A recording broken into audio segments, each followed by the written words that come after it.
नमस्कार दोस्तों, कैसे आप सभी लोग। आज तारीख 15 जनवरी 2025 दिन बुधवार। हिंदी तिथि की बात की जाए तो आज माघ माह के कृष्ण पक्ष की द्वितीय तिथि है। तो चलिए दोस्तों, एक बार फिर से हाजिर हो गए आपके सामने राजस्थान की आज की 40 और गर्मा गर्म बड़ी खबरों को लेकर बताएंगे आपको सभी खबरों के बारे में विस्तार से। लेकिन उससे पहले आज की बड़ी खबरों पर, मुख्य समाचारों पर, टॉप हेडलाइंस पर एक नजर डाल लेते हैं। जयपुर में पतंगबाजी के बाद आतिशबाजी से दीपावली सी रौनक। मकर संक्रांति पर राजसमंद के श्रीनाथ मंदिर में भैंसों की लड़ाई। कोटा में पुलिस ने उड़ाया ड्रोन। वहीं दोस्तों, पायलट बोले कि इसके दबाव में एसआई भर्ती रद्द नहीं हो रही। मंत्री और सरकारी एजेंसी भी निरस्त करने की कह चुकी है, सरकार ने कोर्ट में मना। इसी के साथ ही विधानसभा में बीजेपी को घेरने के लिए कांग्रेस का बिग प्लान बनाई शैडो कैबिनेट। इन मुद्दों पर हो सकता है टकराव। वहीं दोस्तों, राजस्थान में 15 जनवरी यानी आज से फिर बदलेगा मौसम। 4 जिलों में बारिश और ओलावृष्टि का अलर्ट। वहीं दोस्तों, कब चंद्रबाबू नायडू का मन भटक जाए, कब नीतीश पलटी मार जाए, ये कोई नहीं कह सकता। सचिन पायलट का बयान। कहा 400 पार की बात करने वाले 240 पर हैं, समय एक सा नहीं रहता। मैं दोस्तों, एक देश एक चुनाव को लेकर बड़ी चुनौती। इलेक्शन कमीशन के पास वेयर हाउस की कभी ईवीएम रखने के लिए 800 अतिरिक्त वेयर हाउस की जरूरत। रिपोर्ट जेपीसी को भेजी। मैं दोस्तों, किसान के अकाउंट में गलती से आए 16 लाख रुपए चुकाई उधारी। बैंक मैनेजर वसूली करने पहुंचा तो लौटाने से इनकार किया। इंश्योरेंस कंपनी के खाते में जमा करने थे। इसी के साथ ही प्रयागराज के लिए एक दिन चलेगी विशेष ट्रेन। बाड़मेर से जोधपुर से कुंभ मेला स्पेशल ट्रेन 19 जनवरी को। बने रहिए दोस्तों, बताएंगे आपको प्रदेश की 40 बड़ी खबरों के बारे में विस्तार से। लेकिन उससे पहले अगर अभी तक आपने चैनल को सब्सक्राइब नहीं किया तो सबसे पहले चैनल को सब्सक्राइब कर दे, वीडियो को लाइक कर दे और अपना कमेंट जरूर कर दीजिए।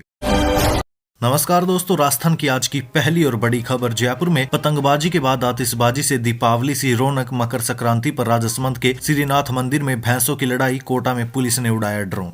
देखिए दोस्तों, बीते दिन पूरे देश में मकर संक्रांति का त्योहार मनाया गया। राज्य के भी जयपुर, सीकर समेत कई जिलों में लोगों ने पतंगबाजी का जमकर लुत्फ उठाया। जयपुर में दिन भर पतंगबाजी के बाद शाम को आसमान लैटर्न यानी कि लालटेन उड़ाने और आतिशबाजी से जगमगा उठा। लालटेन आसमान में छोड़कर देश और प्रदेश में खुशहाली की कामना की गई। जयपुर की छोटी चौपाड़ और हवा महल पर आतिशबाजी का ड्रोन से नजारा देखने लायक था। जयपुर में सीएम भजनलाल शर्मा और डिप्टी सीएम दिया कुमारी के साथ कई भाजपा नेताओं ने पतंग उड़ाई। बॉलीवुड एक्टर अक्षय कुमार और परेश रावल ने सिसोदिया रानी का बाग में पतंग उड़ाई और पेच भी लड़ा। वहीं सीकर में बीते दिन सुबह कोहरा छाए रहने और हवा न चलने के कारण पतंगबाजों में मायूसी थी, लेकिन दोपहर में तेज हवा के साथ उनके चेहरे खिल उठे। उसके बाद उन्होंने पतंगबाजी को एंजॉय किया। वहीं कोटा में चाइनीज मांझे से पतंग उड़ाने वालों के खिलाफ पुलिस ने ड्रोन से नजर भी रखी।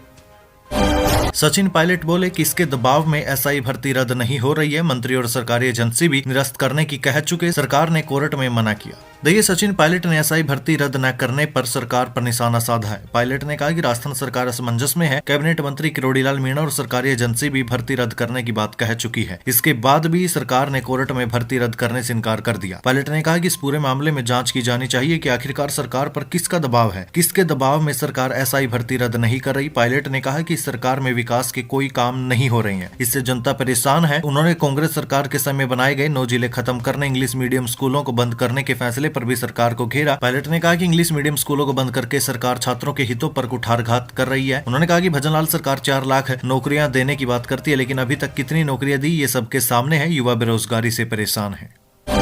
कब चंद्रबाबू का मन भटक जाए, कब नीतीश पलटी मार जाए। पायलट बोले 400 पार की बात करने वाले 240 पर हैं, समय एक सा नहीं रहता। देखिए दोस्तों, सचिन पायलट ने केंद्र और बीजेपी सरकार पर तंज कसा है। उन्होंने कहा कि जो लोग 400 पार 500 पार की बात करते थे, आज वो 240 पर हैं। कब चंद्रबाबू नायडू का मन भटक जाए, कब नीतीश कुमार पलटी मार जाए, कोई पता नहीं है। उन्होंने कहा कि कोई ये सोचे कि सत्ता सदैव हमारे पास रहेगी, ये लोकतंत्र में ठीक नहीं है। आने वाले समय में 4 साल बाद लोकसभा के चुनाव होने हैं, लेकिन मुझे लगता है कि जो लोग विपक्ष में है वो सभी दल साथ खड़े हैं। पायलट इंदिरा गांधी पंचायती राज भवन में लोक स्वराज मंच के कार्यक्रम में बोल रहे थे। पायलट ने कहा, मैंने सत्ता और विपक्ष दोनों देखे हैं। पहले देश में आंदोलन हुआ करते थे, लोग जागरूक होते थे, सड़कों पर आते थे। आजकल वो जागरूकता नौजवानों में नहीं दिखती। जोश कम नहीं है, लेकिन जो देश के मुद्दे हैं उसमें जन भागीदारी सोशल मीडिया तक ही रह जाती है। वे अपने दायरे से बाहर नहीं आ पाते और एक आंदोलन खड़ा नहीं कर पाते। वहीं पायलट ने कहा कि समय कभी एक सा नहीं रहता, ये मैंने अपने खुद के जीवन में भी देखा है। अच्छा समय भी आता है, बुरा समय भी आता है, लेकिन एक चीज जिसकी कीमत का कोई आंकलन नहीं कर सकता, जनता के मन में जो व्यक्ति, जो नेता जगह बना लेता है वो लंबा चलता है। उसे कोई फर्क नहीं पड़ता कि वो सत्ता में है या फिर नहीं। मैंने बहुत से लोग देखे हैं, देश में 75 मंत्री होंगे, लेकिन सबके नाम नहीं जानते। चर्चित होने एक बात होती है, लेकिन अपने काम और कार्यशैली से कोई व्यक्ति आम जनमानस के मन में एक सुरक्षित जगह बनाता है, सबसे बड़ी कीमत वही है।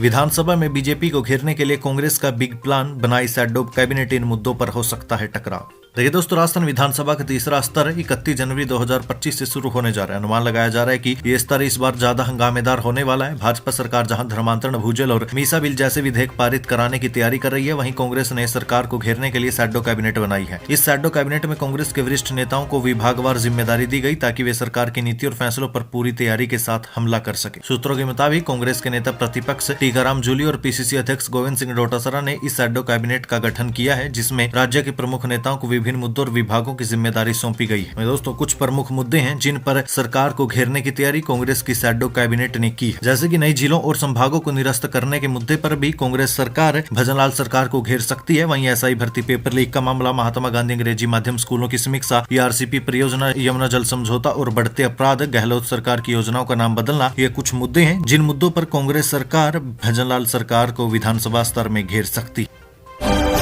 1 अप्रैल से राजस्थान के सभी सरकारी स्कूलों में होगा ये जरूरी काम, शिक्षा सचिव का निर्देश।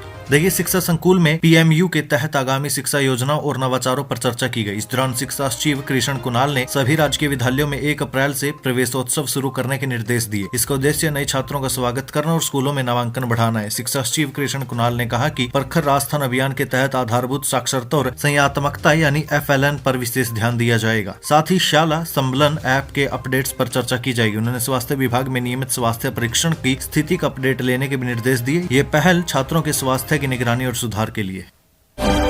रीट 2025 के लिए आज आवेदन की आखिरी तारीख, इस दिन होगा एग्जाम। देखिए दोस्तों, राज्य में आयोजित होने वाली शिक्षक पात्रता परीक्षा यानी कि रीट 2025 के लिए आवेदन करने का समय अब करीब आ गया। जिन अभ्यर्थियों ने अभी तक आवेदन नहीं किया, वे जल्द से जल्द आवेदन कर ले। अंतिम समय में वेबसाइट पर टेक्निकल दिक्कतें भी आ जाती है, जिससे फॉर्म भरने में परेशानी भी हो सकती है। आवेदन प्रक्रिया ऑनलाइन माध्यम से की जा रही है। उम्मीदवार रीट 2025 की आधिकारिक वेबसाइट reat2024.co.in पर जाकर आवेदन कर सकते हैं। याद रखिए दोस्तों, आवेदन करने की अंतिम तारीख आज यानी 15 जनवरी 2025 है। रीट 2025 को लेकर अभ्यर्थी जमकर आवेदन कर रहे हैं। अब तक 6,17,941 उम्मीदवारों ने रजिस्ट्रेशन कर लिया। वहीं ये अनुमान लगाया जा रहा है कि आवेदन की संख्या इससे बहुत अधिक भी हो सकती है। एक बार फिर से बता दो दोस्तों, आवेदन करने की आज आखिरी तारीख है, इसलिए अगर आपने अभी तक आवेदन नहीं किया तो आज कर सकते हैं। इसी के साथ आपको बता दो दोस्तों, रीट 2025 परीक्षा का आयोजन 27 फरवरी 2025 को राजस्थान के विभिन्न परीक्षा केंद्रों पर किया जाएगा। वहीं परीक्षा के लिए एडमिट कार्ड 19 फरवरी 2025 से डाउनलोड किए जा सकते हैं। अधिक जानकारी के लिए अभ्यर्थी रीट 2025 की आधिकारिक वेबसाइट पर भी जा सकते हैं। आसाराम 11 साल बाद जमानत पर बाहर आएगा। जोधपुर में नाबालिग से बलात्कार मामले में मिली राहत, हाईकोर्ट से मिली अंतरिम राहत। देखिए दोस्तों, जोधपुर में नाबालिग से बलात्कार के मामले में जेल में बंद आसाराम को राजस्थान हाईकोर्ट से बड़ी राहत मिली है। आसाराम की ओर से सजा स्थगन और जमानत के लिए पेश याचिका पर बीते दिन सुनवाई हुई। आसाराम के वकील निशांत बोड़ा ने बताया, उम्र और स्वास्थ्य को देखते हुए आसाराम को 31 मार्च तक अंतरिम जमानत दी गई है। दोस्तों, अभी तक ये साफ नहीं हो पाया कि आसाराम आज जेल से बाहर आएंगे या फिर नहीं। आसाराम के वकील के मुताबिक कोर्ट का कर्मचारी ऑर्डर लेकर जेल जाएगा, उसके बाद आसाराम जेल से बाहर आएंगे। आसाराम फिलहाल जोधपुर स्थित आरोग्य अस्पताल में भर्ती है। दोस्तों, हो सकता है कि जब तक मैं आपको ये खबर बता रहा हूँ तब तक आसाराम जेल से बाहर भी आ गए हों, क्योंकि कोर्ट का निर्णय है, कभी भी आ सकता है। राजस्थान में बजट के लिए 1,20,000 लोगों ने दिए सुझाव, सबसे ज्यादा इन मुद्दों पर आए। देखिए, भजनलाल सरकार के दूसरे बजट के लिए आमजन की ओर से करीब 1,20,000 लोगों के सुझाव आए हैं। इनमें संविदा कर्मियों के नियमन, भर्तियां खोलने और उनमें पारदर्शिता बढ़ाने जैसे मुद्दों को लेकर सबसे अधिक सुझाव आए हैं। राज्य सरकार की ओर से 10 जनवरी तक आमजन से सुझाव मांगे गए थे। इनके माध्यम से बड़ी संख्या में युवाओं ने राजीव गांधी प्रेरकों की बहाली, संविदा कर्मियों के नियमन की मांग की। युवाओं की ओर से शिक्षा, चिकित्सा सहित अन्य विभागों में नियमित और पारदर्शी तरीके से भर्ती का मुद्दा उठाया है। वहीं भर्ती कैलेंडर तय कर उसकी पालना कराने का सुझाव भी दिया। किसानों की सब्सिडी बढ़ाने और MSME को प्रोत्साहन देने की मांग उठाई गई। वहीं रोजगार के अवसर बढ़ाने के लिए स्किल डेवलपमेंट पर फोकस करने का सुझाव भी आया है। इसी के साथ ही लोग अगले बजट में स्वास्थ्य सुविधाओं में सुधार, नियमित बिजली सप्लाई और गीग वर्कर्स को सामाजिक सुरक्षा की गारंटी भी चाहते हैं। इसके लिए प्राथमिक स्वास्थ्य केंद्रों को सामुदायिक स्वास्थ्य केंद्रों के रूप में कर्मोन्नत करने, यूनानी चिकित्सालय बढ़ाने जैसे सुझाव भी आए हैं।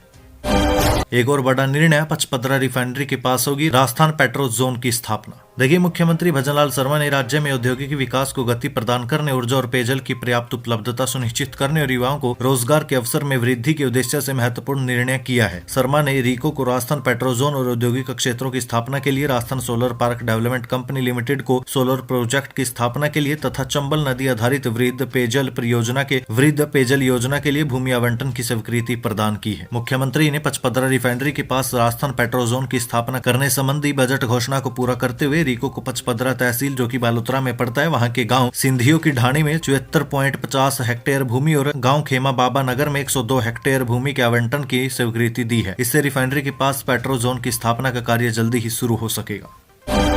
पतंग लूटते 9 साल के मासूम की करंट से मौत, बांसवाड़ा में बाइक सवार की गर्दन कटी। मकर संक्रांति पर राजस्थान में 60 से ज्यादा घायल। देखिए, मकर संक्रांति के मौके पर राजस्थान में जमकर पतंगबाजी और आतिशबाजी हुई। पतंगबाजी के बीच कई जगहों से दिल दहला देने वाली खबरें भी सामने आई है। डिडवाना और कुचामन जिले के मकराना में पतंग लूटते समय ट्रांसफार्मर की चपेट में आने से 9 साल के बच्चे की मौत हो गई। बांसवाड़ा में चाइनीज मांझे से बाइक सवार की गर्दन कट गई। जयपुर में पतंगबाजी के दौरान 49 से ज्यादा लोग घायल हो गए। इसके साथ ही प्रदेश भर से करीब 60 से ज्यादा लोगों के घायल होने की जानकारी सामने आई है।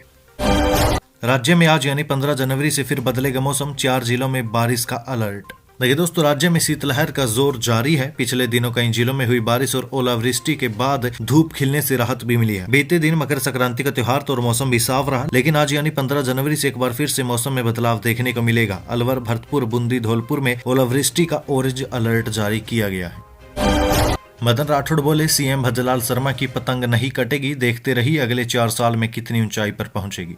देखिए, मदन राठौड़ ने कहा कि सीएम भजनलाल शर्मा की पतंग नहीं कटेगी। भजनलाल शर्मा के मुख्यमंत्री बनने के बाद राजस्थान के विकास में उन्होंने बहुत महत्वपूर्ण भूमिका निभाई है। ये पतंग उड़ने वाली है, कटने वाली नहीं है। भजनलाल शर्मा की पतंग तो राजस्थान को प्रगति पर लेकर जा रही है। आप देखते रहिए अगले 4 सालों में कितनी ऊंचाई पर पहुंचेगी। अध्यक्ष के तौर पर मदन राठौड़ सीएम भजनलाल शर्मा की पतंग को ढील देते रहेंगे। इस सवाल पर मदन राठौड़ ने कहा कि मेरा काम संगठन को मजबूत करना है, नेतृत्व के निर्देशन में चलता रहूंगा, काम करता रहूंगा। विपक्ष को लेकर मदन राठौड़ ने कहा कि वो कुछ भी बोल सकते हैं, बोलना उनका मौलिक अधिकार है, लेकिन उन्हें अनियंत्रित होकर नहीं बोलना चाहिए। मदन राठौड़ बीते दिन जयपुर में बीजेपी नेता राजू अग्रवाल के यहाँ मकर संक्रांति का पर्व मनाने पहुंचे थे। यहाँ राठौड़ ने पतंग भी उड़ाई। उनकी पहली पतंग तो कट गई, लेकिन दूसरी पतंग से उन्होंने पेच भी काटे। रीट के कारण राजस्थान बोर्ड की 10वीं और 12वीं की परीक्षाओं की तिथि बदली, अब इस तारीख से होगी परीक्षाएं। देखिए दोस्तों, शिक्षक पात्रता के लिए राजस्थान में होने वाली रीट परीक्षा के कारण माध्यमिक शिक्षा बोर्ड ने कक्षा 10वीं और 12वीं की बोर्ड परीक्षाओं की तिथियों में बदलाव किया है। बोर्ड की ये परीक्षा मार्च में होगी। इस बार रीट का आयोजन भी माध्यमिक शिक्षा बोर्ड अजमेर की ओर से किया जा रहा है। रीट 27 फरवरी को होगी। इस परीक्षा में करीब 13 लाख परीक्षार्थियों को बैठने की उम्मीद है। ऐसे में संभावना पहले से ही जताई जा रही थी कि बोर्ड इस बार कक्षा 10वीं और 12वीं की मुख्य परीक्षाओं की तिथियों में बदलाव कर सकता है। राजस्थान माध्यमिक शिक्षा बोर्ड की ओर से कक्षा 10वीं और 12वीं की मुख्य परीक्षा पहले 20 फरवरी से होने वाली थी। अब ये परीक्षा 6 मार्च से होगी। बोर्ड परीक्षा में करीब 20 लाख स्टूडेंट्स ने आवेदन किए हैं। बोर्ड के अधिकारियों के अनुसार बोर्ड परीक्षा 6 मार्च से शुरू होगी। 27 फरवरी को रीट के कारण इनके शेड्यूल में बदलाव किया है। एक देश एक चुनाव इलेक्शन कमीशन के पास वेयर हाउस की कमी, ईवीएम रखने के लिए 800 अतिरिक्त वेयर हाउस की जरूरत, रिपोर्ट जेपीसी को भेजी। देखिए, चुनाव आयोग यानी कि इलेक्शन कमीशन ने कहा कि लोकसभा और विधानसभाओं के चुनाव एक साथ कराने के लिए 800 एक्स्ट्रा वेयर हाउस की जरूरत होगी। इन वेयर हाउस में ईवीएम और अन्य उपकरण रखे जाएंगे। इलेक्शन कमीशन ने बयान जारी कर कहा कि वेयर हाउस बनाना कठिन काम है और इसमें बहुत लागत आती है। वेयर हाउस के लिए जमीन और कंस्ट्रक्शन की लागत राज्य सरकारें देती है। चुनाव आयोग ने मार्च 2023 में लॉ कमीशन और कानून मंत्रालय के कानूनी मामलों के विभाग के साथ एक साथ चुनाव कराने पर चर्चा की थी। इसकी रिपोर्ट एक देश एक चुनाव के 2 बिलों पर चर्चा के लिए बनाई ज्वाइंट पार्लियामेंट्री कमेटी यानी जेपीसी को भेज दी है। वहीं दोस्तों, चुनाव आयोग ने कानूनी मामलों के विभाग को बताया था कि सभी वेयर हाउस में सुरक्षा कर्मियों की तैनाती, हर 1 और 3 महीने में निरीक्षण, फायर अलार्म और सीसीटीवी कैमरे लगाने के लिए अतिरिक्त बजट की जरूरत होगी, जो कि बहुत मुश्किल है। दोस्तों, इसके अलावा मैं आपको एक खास बात और बता देता हूँ। 20 जनवरी 2024 को चुनाव आयोग ने सरकार को लेटर लिखकर एक देश एक चुनाव पर होने वाले खर्चे की जानकारी दी थी। चुनाव आयोग ने बताया था कि एक साथ चुनाव कराने पर हर 15 साल में सिर्फ ईवीएम पर 10,000 करोड़ रुपए खर्च होंगे। चुनाव आयोग ने बताया था कि ईवीएम की सेल्फ लाइफ 15 साल की होती है। अगर एक साथ चुनाव करवाए जाते हैं तो मशीनों के एक सेट का इस्तेमाल 3 बार चुनाव करवाने के लिए किया जा सकता है, लेकिन लोकसभा और विधानसभा के लिए अलग अलग मशीनें लगेगी। यानी कि दोस्तों, एक बात तो साफ हो जाती है कि एक देश एक चुनाव करवाना जितना आसान लगता है, ये उतना आसान नहीं है। इसमें बहुत बड़ी बड़ी चुनौतियां आएंगी। रक्षा मंत्री राजनाथ बोले, पीओके के बिना जम्मू कश्मीर अधूरा है। ये पाकिस्तान के लिए विदेशी जमीन, यहाँ आतंकी ट्रेनिंग कैंप चलाए जा रहे हैं। देखिए, रक्षा मंत्री राजनाथ सिंह ने पीओके यानी कि पाक अधिकृत कश्मीर को भारत का अभिन्न अंग बताया है। उन्होंने कहा कि पीओके के बिना जम्मू कश्मीर अधूरा है। पीओके और कुछ नहीं बल्कि पाकिस्तान के लिए विदेशी जमीन है और इस जमीन का इस्तेमाल वो आतंकवाद फैलाने के लिए कर रहा है। पीओके में आतंकियों के लिए ट्रेनिंग कैंप चलाए जा रहे हैं। राजनाथ सिंह ने ये बात बीते दिन जम्मू कश्मीर के अखनूर में 9वें armed forces veterans day event में कही। उन्होंने कहा कि 1965 में अखनूर में भारत और पाकिस्तान के बीच युद्ध लड़ा गया था। भारत ने पाकिस्तान सेना के सभी प्रयासों को विफल कर दिया था। अब तक भारत और पाकिस्तान के बीच जितने युद्ध हुए हैं उनमें भारत ने पाकिस्तान को हराया है। 1965 से ही पाकिस्तान ने भारत में अवैध घुसपैठ और आतंकवाद को बढ़ावा देना शुरू कर दिया था। पीएम मोदी बोले, आज व्हाट्सएप पर मौसम अपडेट मिलता है। 10 सालों में साइक्लोन से जनहानि 0, पहले हजारों जानों को नियति कहकर टाल देते थे। देखिए, पीएम नरेंद्र मोदी बीते दिन भारतीय मंडपम में आयोजित भारतीय मौसम विभाग के 150वें स्थापना दिवस के कार्यक्रम में शामिल हुए। पीएम ने यहां 25 मिनट की स्पीच दी। इस दौरान उन्होंने आईएमडी के विकास, उसके महत्व और चुनौतियों के बारे में बात की। पीएम ने कहा कि आज मौसम से जुड़ी सारी अपडेट व्हाट्सएप पर मिल जाती है। पिछले 10 सालों में कई साइक्लोन आए, लेकिन हमने जनहानि को 0 या सबसे कम करके दिखाया। पिछली सरकारों में जब ऐसी प्राकृतिक आपदाओं में हजारों जाने जाती थी तो उसे नियति कहकर टाल दिया जाता था। पीएम मोदी ने कहा कि किसी भी देश के वैज्ञानिक संस्थानों की प्रगति साइंस के प्रति उसकी जागरूकता को दिखाती है। वैज्ञानिक संस्थाओं में रिसर्च और इनोवेशन नए भारत के टेम्परामेंट का हिस्सा है। इसलिए पिछले 10 सालों में आईएमडी के इंफ्रास्ट्रक्चर और टेक्नोलॉजी में विस्तार हुआ। Automatic weather station, runway weather monitoring system, district wise rainfall monetisation, ऐसे अनेक आधुनिक इंफ्रास्ट्रक्चर जोड़े गए हैं। राजस्थान शिक्षा विभाग का फैसला, अंग्रेजी माध्यम स्कूलों के लिए चयनित शिक्षक अब 41 जिलों के अनुसार भर सकेंगे विकल्प। देखिए दोस्तों, राजस्थान के राजकीय महात्मा गांधी अंग्रेजी माध्यम स्कूलों तथा राजकीय अंग्रेजी माध्यम स्कूलों के लिए चयनित शिक्षकों से विकल्प भरने का रास्ता साफ हो गया है। शिक्षा विभाग ने साला दर्पण के माध्यम से पदस्थापन के लिए स्कूल विकल्प मांगना शुरू कर दिया। इसकी अंतिम तिथि 16 जनवरी रखी गई। प्रदेश में अंग्रेजी माध्यम शिक्षकों को लगाने के लिए विभाग ने 25 अगस्त को चयन परीक्षा आयोजित की थी। इसमें चयन के लिए न्यूनतम 40% अंक निर्धारित किए गए। इसके बाद 23 दिसंबर को परीक्षा परिणाम जारी किया गया, परंतु राज्य सरकार ने जिलों की संख्या कम कर देने से विकल्प भराने का कार्य रोक दिया। वहीं विभाग ने दोबारा 41 जिलों के अनुसार विकल्प मांगे हैं। लिखित परीक्षा में न्यूनतम अंक अर्जित करने वाले शिक्षक शाला दर्पण पोर्टल पर स्टाफ लॉगिन से 16 जनवरी की रात 12 बजे तक विकल्प फीड कर सकते हैं।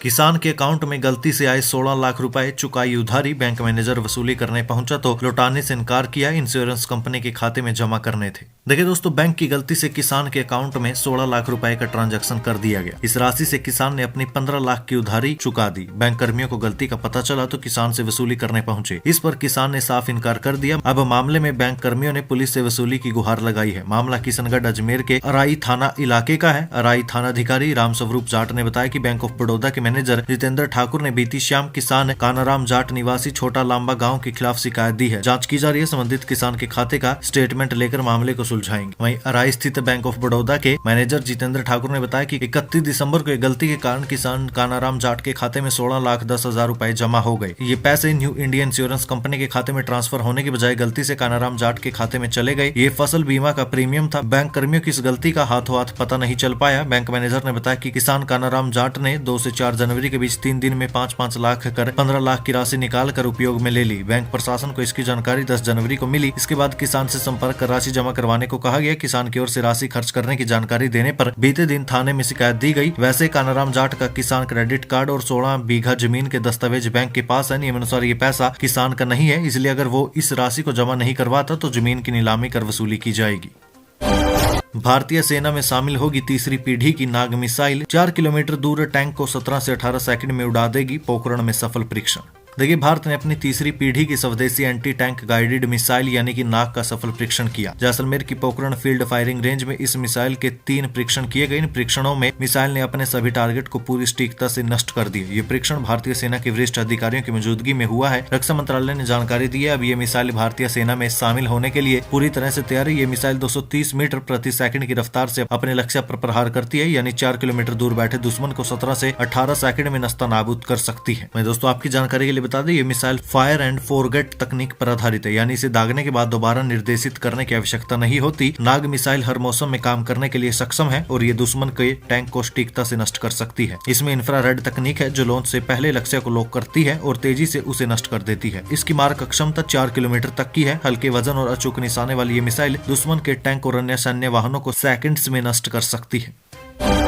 प्रयागराज के लिए एक दिन चलेगी विशेष ट्रेन। बाड़मेर और जोधपुर से कुंभ मेला स्पेशल ट्रेन 19 जनवरी को। देखिए दोस्तों, कुंभ मेले में यात्रियों के आवागमन की सुविधा को देखते हुए रेल प्रशासन द्वारा 19 जनवरी को कुंभ मेला स्पेशल ट्रेन का संचालन किया जा रहा है। बट ट्रेन बाड़मेर से प्रस्थान कर जोधपुर, जयपुर, आगरा के रास्ते प्रयागराज होते हुए बरौनी तक जाएगी। जोधपुर DRM पंकज कुमार सिंह ने बताया कि रेल प्रशासन द्वारा प्रयागराज कुंभ मेला 2025 में श्रद्धालुओं के आवागमन की सुविधा को देखते हुए बाड़मेर से बरौनी से बाड़मेर कुंभ मेला स्पेशल ट्रेन, जो की एक ट्रिप की है, यानी कि ये सिर्फ एक बार चलेगी। 19 जनवरी को बाड़मेर से संचालित की जाएगी। दोस्तों ट्रेन आवागमन में बालोतरा, समदड़ी, जोधपुर, मेड़ता रोड, डेगाना, मकराना, फुलेरा, जयपुर, बांदीकुई, भरतपुर, आगरा फोर्ट, टुंडला, इटावा, गोविंदपुरी, फतेहपुर, प्रयागराज, मिर्जापुर, पंडित दीनदयाल उपाध्याय, बक्सर, आरा, दानपुरा, पाटलिपुत्र और हाजीपुर स्टेशनों पर ठहराव करेगी।